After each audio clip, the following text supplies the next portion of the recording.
مرحبا، كيفكم؟ شو الأخبار على قناتي اليوم، قناة ساري جاد.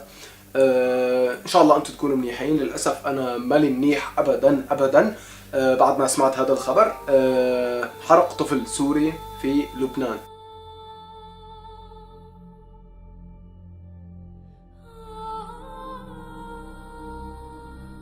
شاب سوري عمره، او طفل اذا بدنا نقول، لانه عمره 15 سنه، ما فينا نقول عنه شاب، طفل سوري عمره 15 سنه، عم يشتغل بالبقاع بلبنان.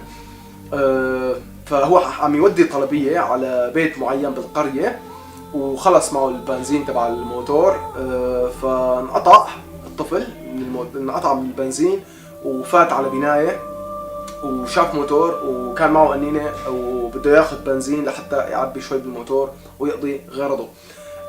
شافوا صاحب الموتور وكان معه رفيقه، هجموا عليه وضربوه ضرب لئيم، وبعدين حرقوه بنفس قنينه البنزين يلي كان عم ياخذها، حرقوه. طبعا هلا الولد، الطفل هو بالمشفى بالعنايه المشدده، رح احط لكم الصور هون.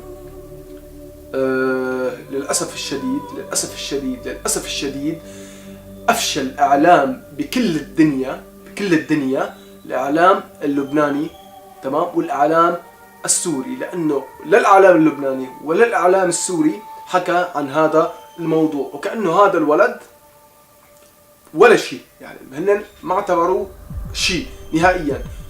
للأسف الشديد كمان لسه 1000 طفل باليوم عم يموت بسوريا وعم يحترق بسوريا، وبعد سائل الناس كلها راكدة ورا أغنية فلانة، وشو عمل فلان